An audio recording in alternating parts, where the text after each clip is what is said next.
করবো পালং পনির। পেঁয়াজটাকে ভালো করে ভেজে নেব। আর এখানে দেখো আমি পনির ভেজে রেখেছি, আর এখানে পালং শাক একটু স্টিম করে পেস্ট করে নিয়েছি।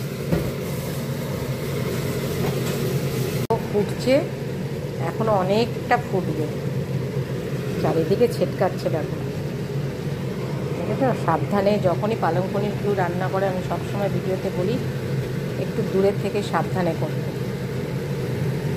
দেখো আমার হয়ে গেছে, শাকটা থেকে তেল ছেড়ে দিয়েছে।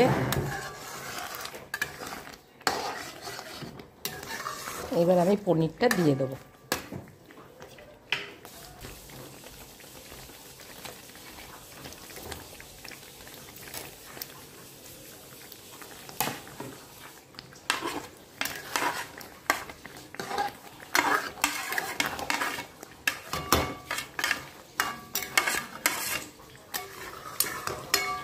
এবার সামান্য একটুখানি মিষ্টি দেবো, আর একটু হবে,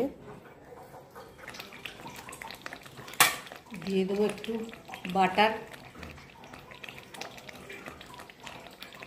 একদম ঠান্ডায় না, ফ্রিজে ছিল তো শক্ত হয়ে গেছে।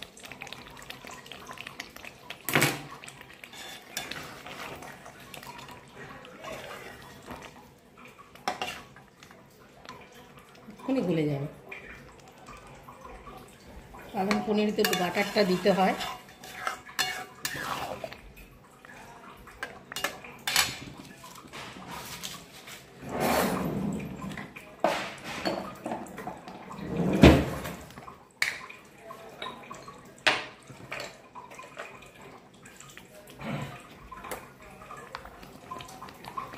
আর দেবো গরম মশলা।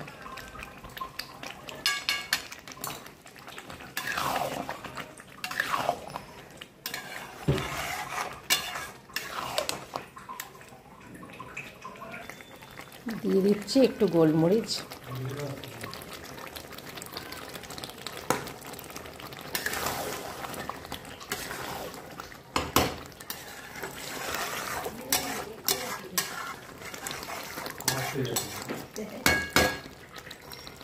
ও হয়ে গেছে, এবার আমি নামিয়ে নেব।